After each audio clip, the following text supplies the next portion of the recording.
David Gregory is moderator of Meet the Press. David, good morning. Nice to have you in New York. Good morning. We look back over the last 6 or 7 days in the U.S. involvement in Libya, and it seems the administration has had a difficult time gaining its footing and its voice on Libya. What's the problem been? What is the end game? That's still the question that's hanging over this, and I think whether it's congressional critics or others around the world saying, is this an open-ended commitment? Do you want Gaddafi out? Are the rebels the ones who are going to lead the country ultimately? These are the questions that I think anybody be asking in this situation. When are we going to hear an answer on that? The president seems to say, I'm talking to people about this and I've made it clear. Has he made it clear in your opinion? No, I don't think he's made it clear enough in terms of how this relates to the larger whole of Middle East strategy.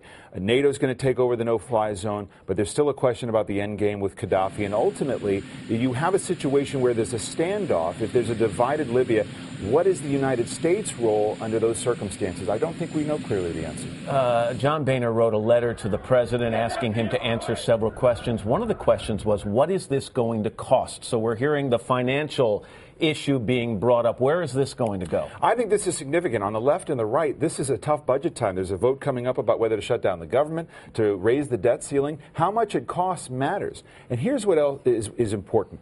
The message that's being sent by this operation to the rest of the Arab world, particularly in the Persian Gulf states where there is more repression going on of their citizens, this is a message being sent saying, hey, you got to reform and you better reform fast, but it's not a message that's being clearly articulated. And this is different than other debates over financing wars in Afghanistan and Iraq, because one side could always say, you can't take funding away from the troops on the ground and leave them ill-equipped. We're not at that stage now, so maybe it is the time to be asking those questions. Well, it is, and I think the president has been clear about one point, which is that the United States will not have a lead role. There won't be troops on the ground. That much has been clear. There will still be more of a desire to have him explain how this relates to our broader strategy in a region that is convulsing at the moment. Let's talk about politics now, and we're seeing some more people on the GOP indicating they might be willing to run for president or interested in 2012. Michelle Bachmann, Rand Paul, a couple of those people. How do they stack up with the others we think are going to jump in? Look, there's still a wide open field here. There are a couple of presumed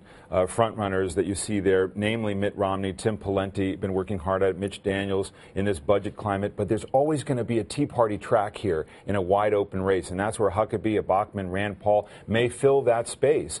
Tim Pawlenty's been working to capture that crowd as well. The key point is that Sarah Palin, who's an important voice, seems to be fading a little bit and is less likely to run. Did Newt Gingrich hurt himself this week? He appeared here on Wednesday, and he said that he would not have intervened in Libya. 2 weeks ago, in another interview, he said to the president, establish a no-fly zone tonight.